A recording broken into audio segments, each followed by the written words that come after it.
want to show you why it's important to have this little gap between your bottom piece for your box joint and one of your side pieces for your box joint. So, I'm going to demonstrate this really quick.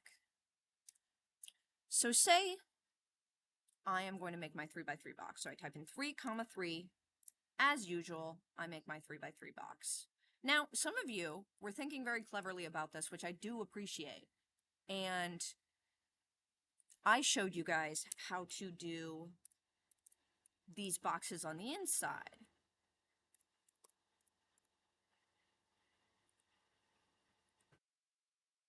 Leave us with, oops, trim, to leave us with this. And some of you were thinking, I'm sure, oh, you made 2 squares there. Wouldn't it be easier to just add 1 to the outside? And yeah, you're right. It would be easier. But this changes the size of our rectangle, which means these pieces have to change. Specifically, the bottom piece has to change, and it has to become as long overall as that other piece. So I'm going to go to my home view so I can show you something. I made all of these 3D in AutoCAD. I'm going to use Shift and then hold down my scroll so you can see that. It's 1/8 of an inch. It's that thickness. But you can see right here that it doesn't go right to that edge. Well, I'll show you how that works. So I'm going to deselect this, take this, I'm going to do 3D rotate. And I'm going to rotate on my y-axis, and I'm going to rotate 90 degrees. And then I'm going to move this to where I'd want it to go, which is right here. And if I go to my top view,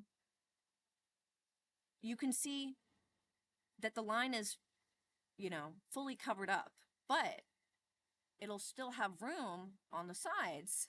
Whoop, I moved that a little low, but you get the idea. It'll still have room on the sides, whoops, to fit these slots in here if I'm to 3D rotate again.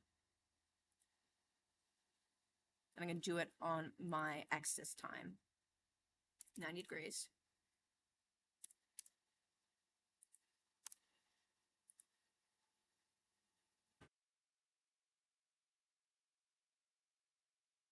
See that? Fits nice. I didn't line it up perfectly because I let that other one go too low. So let's see if we can line that one up. It's kind of a weird view, huh? I'm going to go to northeast isometric. Make sure that this bad boy is lined up to where I want it to go.